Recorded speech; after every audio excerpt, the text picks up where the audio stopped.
بسم الله الرحمن الرحيم.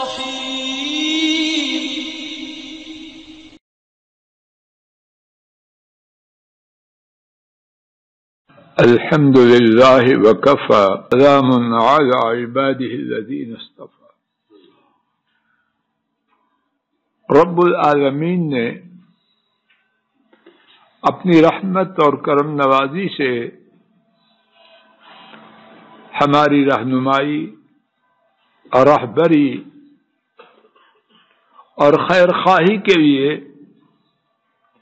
انسانی تاریخ میں سے واقعات کا انتخاب کیا ہے اور ان واقعات کو انتہائی خوبصورتی سے اپنے کلام پاک میں جمع فرما دیا۔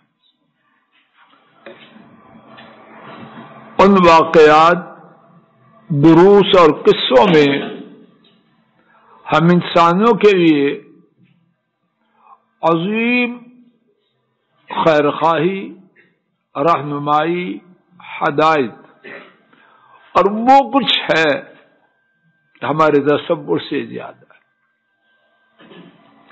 آج کے سبق کے لیے اللہ کریم کی توفیق سے اپنے رب کریم کے بیان کردہ واقعات میں سے ایک واقعہ کا انتخاب کیا ہے اور عزم اور ارادہ ہے کہ کوئی غیر ثابت شدہ بات دائیں بائیں سے اس میں داخل نہیں کرنی۔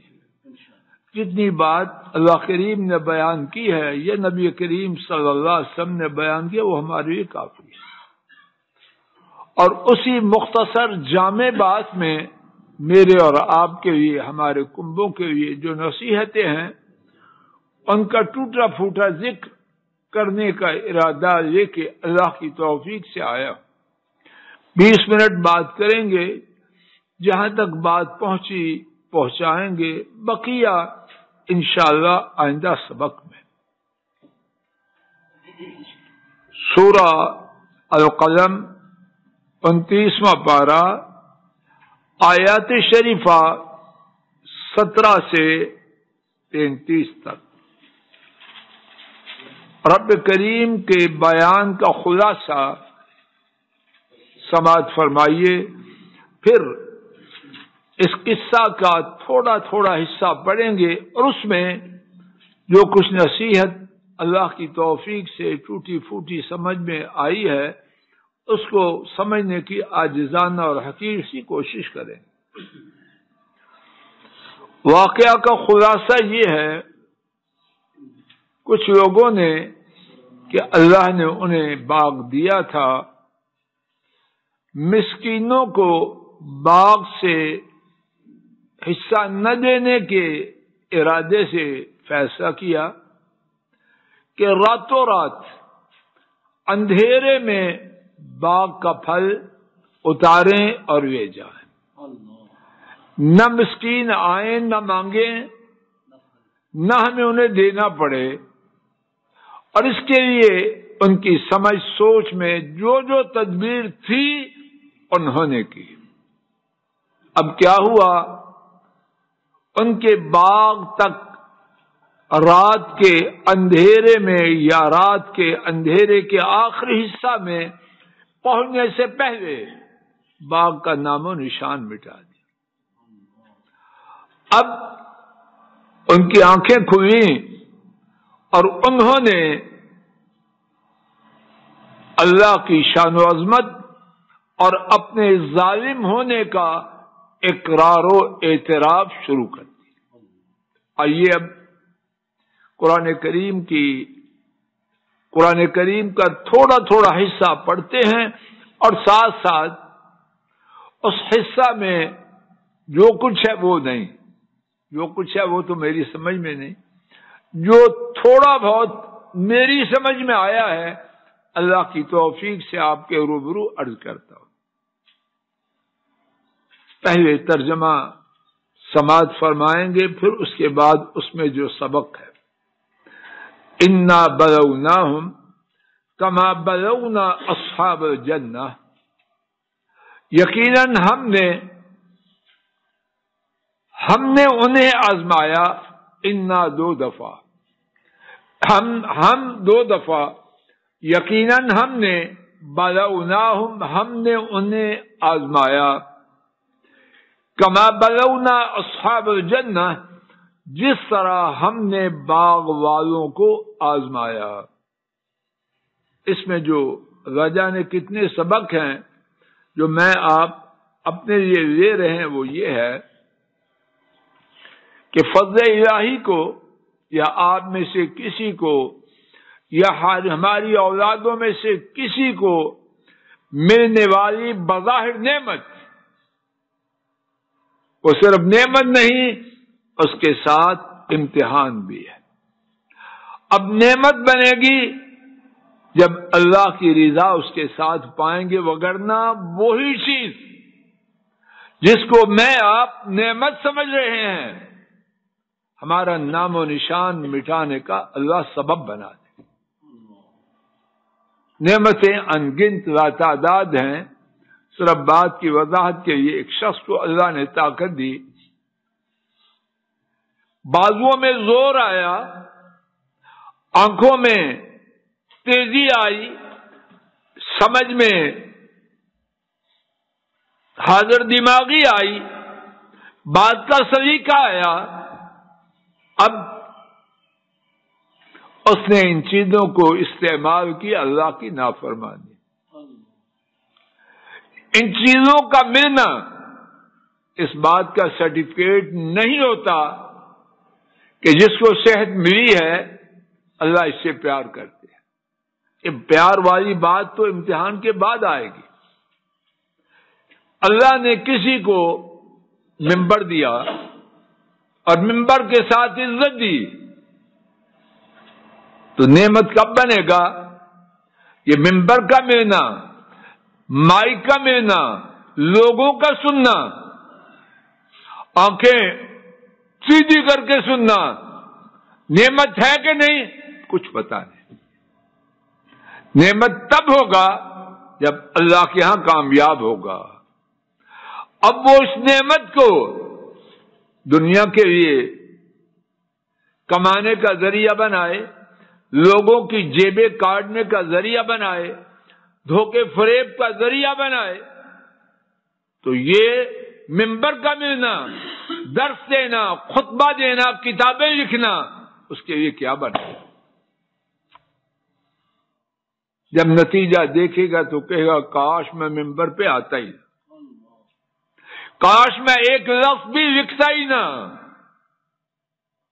اور جب یہ بات ممبر کی، قلم کی، قرآن و سنت کی تعلیم کی ہے تو مال کا کھاتا کدھر جائے گا؟ اللہ نے گاڑی دی، قسم قسم کے فون دیے، کوٹھیاں دی، پلازے دی، نوکر دیے۔ اب وہ کہ جی اللہ کا بڑا فضل ہے، چاچا جی اللہ کرے اللہ کا فضل ہو، یہ فضل ہے یا عذاب ہے تو پتہ چلے گا جب تو ان کو استعمال کرے گا۔ اچھی طرح میں آپ نوٹ کر لیں، اگر یہ ایک بات ہی میں آپ پلے باندھ لیں تو آج کا سبق میرے اور آپ کے لیے کافی ہو۔ ہر بظاہر خیر کا ملنا میرے لیے خیر نہیں، ہر بظاہر عزت کا ملنا میرے لیے خیر نہیں، ہر بظاہر قوت کا ملنا میرے لیے خیر نہیں۔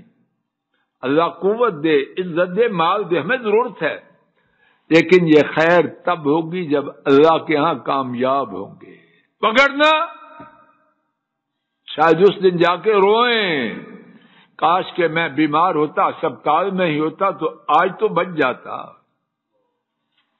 نہ قوت آتی، نہ آنکھیں گندی ہوتی، نہ جذبات شیطانی بنتے، فالج زدہ ہوتا، فالج زدہ ہونے کی حالت میں قبر میں پھینکا جاتا۔ فیصلہ اب نہیں، فیصلہ امتحان کے بعد۔ اچھی طرح یاد کر رہے ہیں، عام دھوکہ ہے، یہ بڑا اللہ کا فضل ہے، اور کرتوتے کیا ہے؟ زبان ذکر کرنا مناسب نہ سمجھے. اور یہ بات کس کی ہے؟ نہ کوئی نشانہ ہے نہ کوئی مستثنا ہے. بچہ وہ جو اللہ کے سامنے جھکا رہا، ڈرتا رہا، اور اللہ اس کی مدد فرماتے، بگڑنا نہ بڈھے کا کوئی، نہ بڈھے کی خیر ہے، نہ جوان کی، نہ کسی مرد کی، نہ کسی اور کی. آیت شریفہ ایک سن لیجیے، سورہ الانبیاء آیت شریفہ 25 میں سن لیجیے تاکہ تھوڑے وقت میں بات. وَنَبْلُوكُمْ بِالشَّرِّ وَبِالْخَيْرِ فِتْنَةً وَنَبْلُوكُمْ بِالشَّرِّ وَالْخَيْرِ فِتْنَةً، اور ہم تمہارا امتحان لیتے ہیں شر کے ساتھ بھی اور بولو اور خیر میں. بظاہر دنیا کی ہر نعمت، عزت بہت بڑی بظاہر نعمت ہے، مال، قوت، اولاد، نعمتیں انگنت بظاہر. لیکن اللہ کیا فرما رہے ہیں؟ اب آپ جی سمجھ آ رہی ہے؟ یہ کیا ہے؟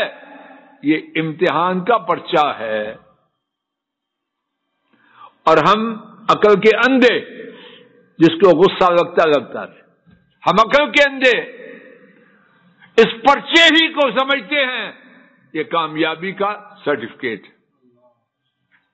نہیں، ارسلان جی سمجھ آ رہی ہے؟ وہ پرچہ ہے، سرٹیفکیٹ نہیں. سرٹیفکیٹ بعد میں ہے. اللہ کہہ رہے میری بات واضح ہو جائے.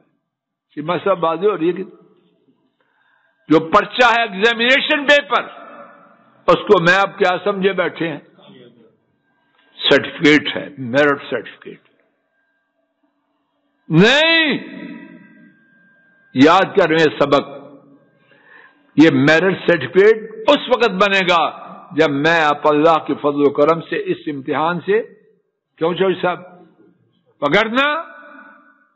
کتنے لوگ اگر ممبر نہ ملتا تو بڑے اچھے ہوتے، ممبر ملا گندی راہ پہ آ گئے. کتنے لوگ اگر بیمار ہوتے تو ٹھیک رہتے. کتنے لوگ اگر کہیں گاڑیاں صاف کرتا ہوتا تو ٹھیک رہتا، گاڑیوں کو مالک بنا، بیڑا غرق ہو گیا. دوسرا سبق، کما بلونا اصحاب الجنہ، پہلے ذکر ہے نبی پاک صلی اللہ علیہ وسلم کے مخاطبین کا کہ یہ لوگ جو آپ کے سامنے ہیں، قریش اور دیگر جو مال و دولت والے ہیں اور بڑا کچھ والے ہیں، یہ سمجھتے ہیں اللہ ہم سے راضی ہے، یہ خواہ مخواہ ہمارا سر کھا رہا ہے. نہیں، اللہ نے مکے والے مشرکوں کو اور جو تھا اور اب تک ہے اور قیامت تک ہوگا جو کچھ دے رکھا ہے وہ امتحان کے لیے. اور اللہ نے ایک مال والوں کا، باغ والوں کا ذکر کر کے ان کو سمجھایا. یہاں جو سبق ہے اور اولاد والوں کے لیے بڑا سبق ہے، تربیت کرنے والوں کے لیے بڑا سبق ہے. اب آپ جی سیدھے ہو کے بیٹھتے ہیں، سر جھکا کے نہیں بیٹھتے، کوئی ذکر کر رہے ہو. تربیت کرنے کیا سبق ہے؟ سچی مثال سے بات زیادہ واضح ہوتی ہے. ایک ویسے کہنا کہ اللہ کی نعمت امتحان ہے، اس کا اثر ہے، لیکن اس سے زیادہ یا بہت زیادہ اثر اس کا نہیں کہ فلاں کو جو ملا وہ نعمت عذاب بن گئی. اور یہ ان کا واقعہ ہے. بات واضح ہو رہی ہے. مائیں جن کے سینے میں تڑپ ہوتی ہے اور باپ جن کے سینے میں درد ہوتا ہے، اولاد کو دائیں بائیں کی مثالیں دیتے ہیں کہ کبھی ماموں کے لڑکوں کی، کبھی پھپھو کی. تو اللہ سب سے زیادہ خیر خواہ ہے. اللہ پاک نے ایک مال والوں کو، ایک باغ والوں کی مثال دی. انہوں نے باغ کو سمجھا کہ یہ ہماری فن خواہی ہے، ہماری پوزیشن ہے. تو اللہ نے بتلایا نہیں، انہوں نے غلط سمجھا، ٹھیک وہ ہے جو میں رب العالمین بیان کرتا. اذ اقسموا لَيَصْرِمُنَّهَا مُصْبِحِينَ. ان باغ والوں نے قسم کھائی یقیناً وہ، قسم کھائی اور لام یقیناً، لَيَصْرِمُنَّهَا نون شد والا، اس کا معنی کاشف بیٹا ضرور، یقیناً ہم ضرور اس کو کاٹیں گے صبح کے وقت، منہ اندھیرے باغ کا پھل کاٹیں گے اور چلے جائیں گے. مسکین ہوش میں آئیں گے تو کچھ بھی نہیں وہاں ہوگا. یہاں جو بات اچھی طرح سمجھیں اور اسی پر سبق آج کا ختم ہو رہا ہے. میں آپ سیانے نہ بنے، اپنی حدود میں رہیں. میری آپ کی اچھی طرح سب کے لیے بات ہے، جس کو غصہ آتا رہے. چوہدری صاحب سمجھ آ رہی ہے؟ ہماری بیڑا غرق کرنے والی ایک بہت بڑی باتوں سے ہے، پنجابی میں ہم میچے میں نہیں رہتے، آپے سے باہر ہو جاتے ہیں. میری آپ کی عقل کتنی ہے؟ سمندروں کا جو پانی ہے وہ اللہ مالک ہے، اس سے بھی زیادہ. اللہ سمندروں سے بھی ہے، اور میری آپ کی عقل سمندر کے پانی کا ایک جو قطرہ ہے اللہ کے مقابلے میں وہ بھی نہیں. حقیقت تو یہ ہے، لیکن مانتے ہیں. خوش نصیب وہ ہے جو مانتا ہے. یا اللہ ہمیں بھی خوش نصیبوں میں، ہماری اولادوں کو بھی خوش نصیب. شریعت کے مقابلے میں عقل صفر ہے، ایک کی نہیں، پوری انسانیت کی عقل اگر شریعت کے مخالف ہے وہ ایک پلڑے میں، اور شریعت کی بات ایک پلڑے میں کتنا فرق ہوگا؟ کوئی نسبت ہی نہیں. بیڑا غرق اس لیے ہوتا ہے کہ ہم سمجھیں نہیں جو میں سمجھتا ہوں وہ ٹھیک. غصے کی انتہا ہے مجھے اپنے پر اور آپ سب پر اگر ہم اپنی عقل کو کچھ حیثیت دیتے. نہ، یہ کیڑا گندا، یہ جراثیم گندے نکال دیجئے، شریعت کے مقابلے میں کسی کی کوئی حیثیت. ان ظالموں نے اللہ کرے کہ بعد میں توبہ ہوگی، معافی ہوگی، انہوں نے جو فیصلہ کیا اپنے خیال میں اچھا کیا یا برا کیا؟ اور کس طرح زوردار قسم کھا رہے ہیں اور یقیناً کہہ رہے ہیں اور ضرور کہہ رہے ہیں، اور وقت کا انتخاب کب کرتے ہیں؟ منہ اندھیرے. تو یہ ساری بات ان کی ٹھیک تھی یا 100% ان کی بربادی کی؟ خیر وہ ہے جو اللہ کہے، اللہ کے رسول کہے، جو قرآن کہے، جو سنت کہے، اس کے خلاف جو کچھ بھی ہے اس کی کوئی حیثیت. انشاءاللہ اسی مقام سے آئندہ گزارشات کا اللہ عافیت سے کہنے سننے کی توفیق دے. آغاز ہوگا، جو کہا گیا اس میں جو غلطی ہے نیت کی، کوئی گارنٹی نہیں نیت کی، جو غلطی ہے نیت کی، بولنے کی، سننے کی، اللہ وہ معاف کرے، اور اس کا کہنا سننا ہمارے لیے خیر کا سبب بنائے. اللہ خیر دے، خوب دے. ہمیں ضرورت ہے، قوت کی بھی ضرورت ہے، مال کی بھی ضرورت ہے، عزت کی. ہم جھوٹی درویشی کیوں کریں؟ جس کو ضرورت نہیں وہ نہ آمین کہے. ہمیں تو ضرورت ہے. چیمہ صاحب ضرورت ہے کہ نہیں؟ لیکن وہ اللہ ہماری تباہی کا سبب نہ بنائے، ہماری بلندی کا سبب بنائے، اپنی رضا کا سبب بنائے. دنیا و آخرت میں اللہ کسی کا محتاج نہ کرے، کسی کے سامنے ذلیل نہ کرے، کسی کے سامنے ہاتھ نہ پھیلے، نہ ہم نہ ہماری اولاد. لیکن اللہ وہ مال نہ دے جو ہماری اور ہماری اولادوں کی بربادی کا سبب بنے. اللہ نہ دے، وہ مال نہ دے، اس کا کوئی فائدہ نہیں. وصلی اللہ تعالی علی خیر خلقہ وعلی آلہ واصحابہ واہل بیتہ واتباعہ